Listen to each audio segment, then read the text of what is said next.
With SummerSlam 2024 happening and being one of the best pay-per-views in the Triple H era, we are now officially 2 years into the Triple H era. Even though it technically officially started at WrestleMania 40, Triple H became head of creative 2 years ago at SummerSlam 2022. Which is kind of insane if you think about it, like time is flying. I'm getting too old. I'm going to be watching wrestling from a nursing home soon. Nurse, may I just say you look absolutely W.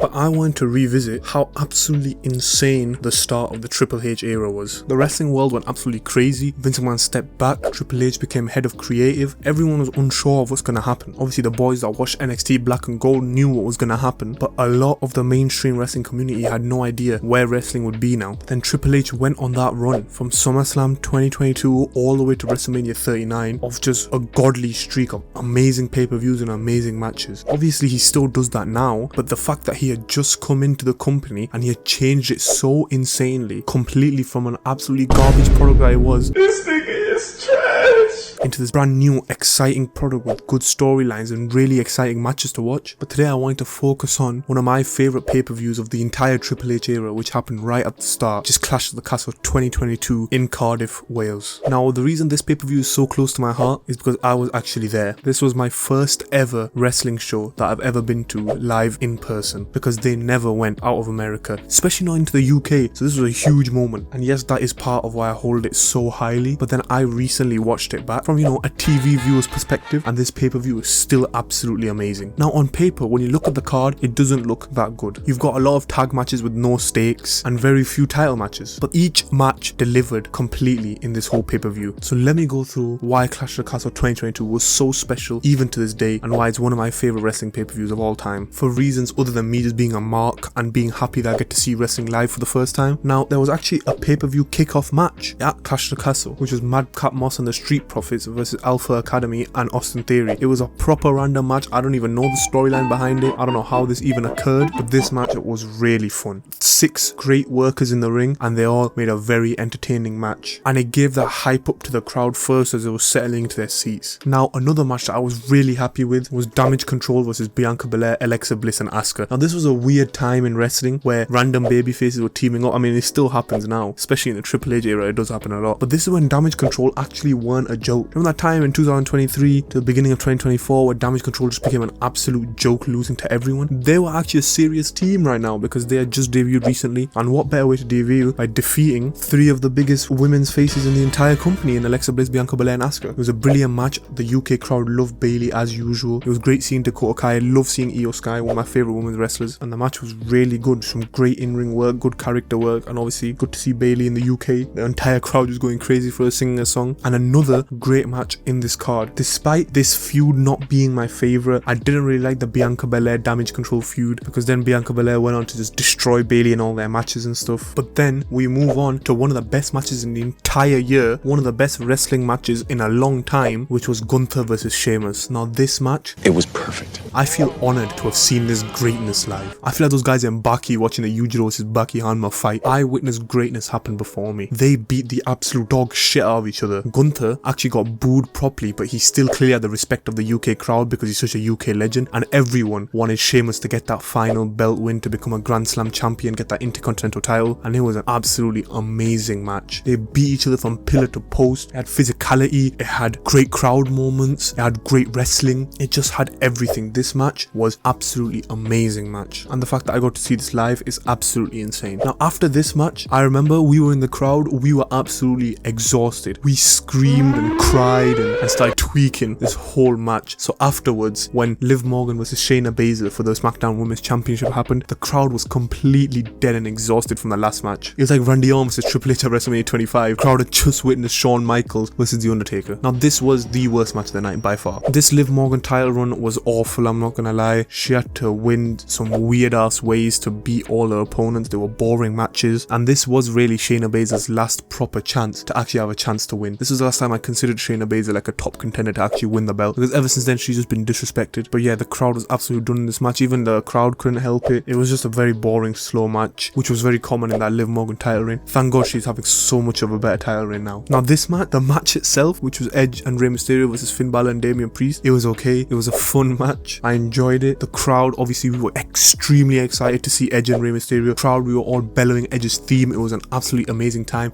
By far the best moment of this match was Dominic Mysterio low blowing the shit out of Edge and then clotheslining the absolute piss out of Rey Mysterio. We just went insane. The crowd went mental. Watching that live, there was nothing like it, man, because that heel turn made Dominic Mysterio, and I was waiting for it for so long. And when it finally gave us the decision to do it, Triple H, you're a beautiful man for what you did, making Dominic Mysterio one of the best heels in the entire business on that night. Obviously, we're gonna ignore how Rey Mysterio then went on to bury his son twice. Man, the first time was so nice, I had to do it twice. At 2 separate WrestleManias in a row. I don't know, Ray doesn't like putting young talent over or something. Like, damn, how many times is he gonna beat the shit out of Dominic? Like, holy crap, Ray. Let him get a win. But the match was alright. Seeing Edge and Ray was awesome. And this story was genuinely really good. With Rhea Ripley just absolutely abusing Dominic, trying to get him on her side. Straight Stockholm Syndrome shit happening. And when it finally happened, the build-up was worth it. Now, one of my favourite feuds heading into Clash of the Castle was Seth Rollins versus Matt Riddle. Holy shit. This feud was a definition of how much the Triple H WWE changed wrestling completely. They were saying bitch, shit throughout the entire feud, talking about each other's families, the real issues, beating each other up in public and shit. Like, what the fuck was going on with this feud? It was absolutely insane, an absolute blood feud, and it was one of the best matches of the night. Both great workers, so of course I knew it was going to be a great match. Seth Rollins hitting with that super curb stomp to end it all off, and Seth Rollins taking the win here was a completely right decision. He needed it. He was losing a lot in 2022, lost 3 in a row to Cody, so him taking the W in this Matt Riddle feud was really important. And now the final match, again another match I was absolutely honored to view live. This match was an absolute roller coaster. I left my throat completely destroyed. Pause from screaming too much. Pause. This match was absolutely amazing. In my opinion, besides from the Cody Rhodes matches, this is Roman Reigns' best title defense by far in his entire reign. And besides from Cody Rhodes, the only time I thought he was actually going to lose the championship. I believed it. I was ready to see Drew hold that belt. Crowd was going absolutely insane. When Drew hit the Claymore, hit the spear, we were losing our shit, and I thought that was it. I thought that was it. The pin happened. But it was the start of the annoying interference spots that Triple H overdid with Roman Reigns' title reign near the end of it, with Solo Sikoa pulling the referee out, Drew McIntyre getting done while the referee is distracted, and then losing. We were heartbroken. And the ending of this match, bro just lost the biggest match of his career, and he started singing with Tyson Fury. Like, what the fuck? You just lost, lad. Why are you celebrating? But this match was brilliant. Genuinely thought Drew was gonna win. Seeing 60,000 people going absolutely crazy for this event, man, Clash of the Castle 2022 was just something special. And rewatching it on TV, of course it will never beat the experience I had there in the crowd. All of us going insane. One of the best crowds in WWE history. But watching it in TV, it has aged brilliantly. It isn't just one of those events where I'm just like, oh, I was there, so it's way better than it actually is. No, the matches were still brilliant. That Roman Reigns Drew McIntyre match, Seth Rollins Matt Riddle, Gunther vs Sheamus, obviously one of being one of the best matches in recent memory. Like, this card on paper did not seem that special. A lot of weird tag matches, very few high stakes matches, but each match did its job and delivered 100%. That's why this card was so special. And it was a time in wrestling where we were like, holy fuck shit, we're back, boys. Wrestling is back. This is where the boom officially had started. We were back, and it was just so good to see wrestling back at its peak. And that started with SummerSlam 2022 and then into Clash of the Castle. Thank you so much for watching this video. You better hit that subscribe button, you better hit that like button if you enjoyed the video. If you didn't, you can leave me hate comments and abuse me. You know, that's part of the game. Leave comments what you guys think about Clash of the Castle, and I will see you all in the next video.